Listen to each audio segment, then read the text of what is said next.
A company can be defined as a place where a group of people gather together to perform business activities.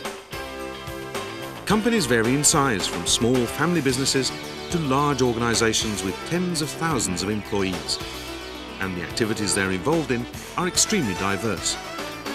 But however large or small it may be, and whatever kind of business it is concerned with, any company has the same essential rules of behavior, the same basic elements of office etiquette.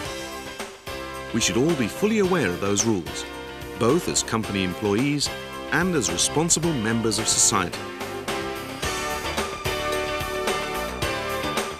In this video, you will learn the basic office manners that you should be aware of even before you start working in a company, by studying the examples presented by two young company workers, Lily Wong and Ken Lee, and their colleagues.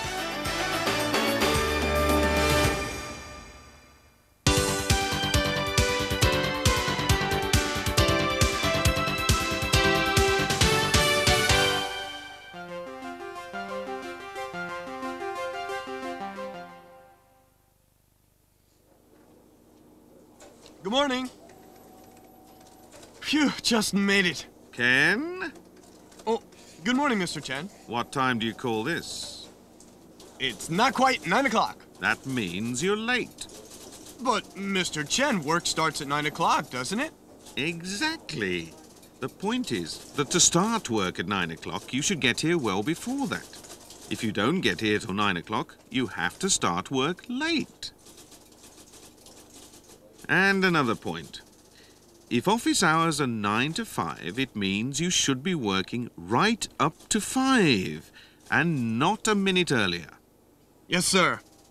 Good. Well, let's get on with it. Yes, sir. You see, there's a big difference between starting work and arriving at work. You should arrive 5 or 10 minutes early so that you have plenty of time to get ready to start work on time. Where's Ken gone? There's nothing written on the board. And look at the state of his desk. What a mess. If you leave your desk without leaving a note saying where you've gone, how can anyone hope to get hold of you? You should keep your desk cleared up and organized at all times. Let me explain why clearing up and organizing are so important. Clearing up means that you separate the things you need from the things you don't need, and throw away what you don't need. Organizing means that you arrange things so that they are easy to use and easy for anyone to find. In other words, clearing up and organizing mean that important items can be retrieved immediately whenever required. Important documents can be stored and prevented from getting lost. Moreover, the whole company becomes clean and functions well. As a result of clearing up and organizing, waste can be eliminated.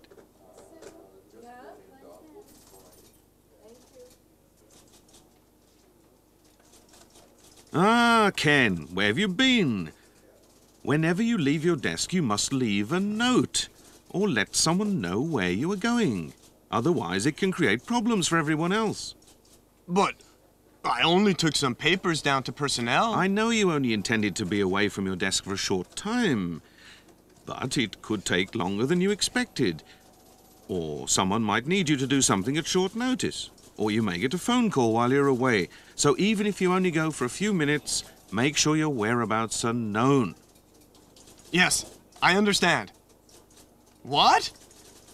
Who cleared up my desk? I did it for you. Oh, where's my notepad gone? Here it is. See, now you can find things at once. By the way, what are you using that notepad for? Oh, I was just making a list of the names of people I was at school with, and I was going to phone some of them up to confirm some details about a class reunion. What do you think this place is, Ken? Well, it's the business operation where I work. But I'm not so busy right now, so I thought I'd make a list. When it gets busy, I won't be able to do that. That's not the point, Ken. You're using company time. and stationery, even a company phone for your private business. You shouldn't be doing that, Ken. But is it wrong? Of course it is. It's a typical case of mixing up company and personal matters. But it's all right to use a notepad. No, it isn't. You'll start using the company phone more and more, and company pens and so on. Then before you know it, you'll be using all sorts of things. Eventually, you'll lose your credibility and then maybe even lose your job, Ken. Yes, I see. But my boss uses a phone for personal calls. Just because your boss does something, it doesn't mean that you can do it. You have to learn what is the right thing for you to do in your position in the company. Lily. Yes.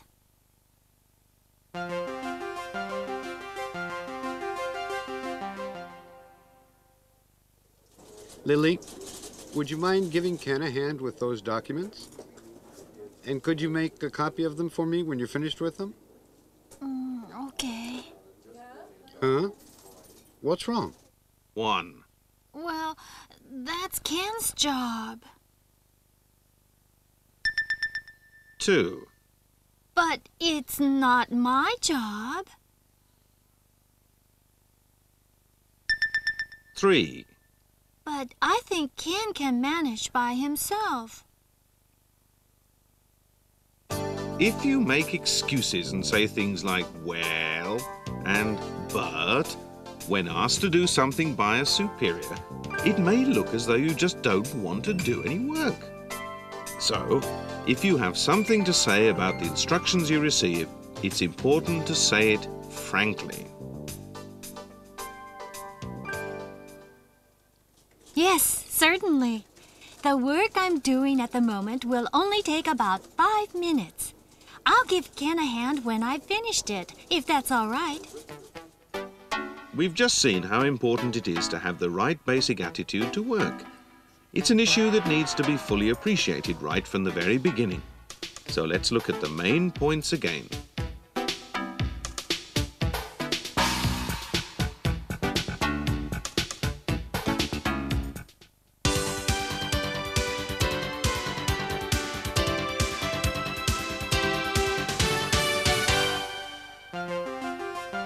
Now an example of how not to receive instructions.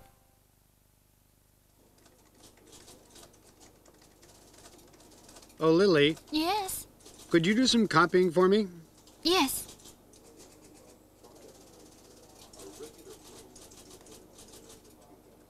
Is there a lot?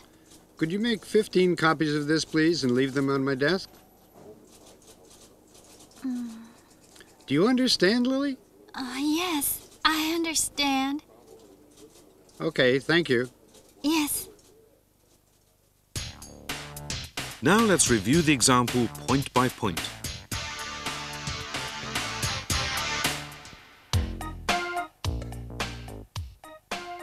Oh, Lily, Yes. Now that's not the way to do it. When you receive instructions, you should reply in a polite, positive way immediately and go straight to the person giving the instructions. could you do some copying for me? Yes.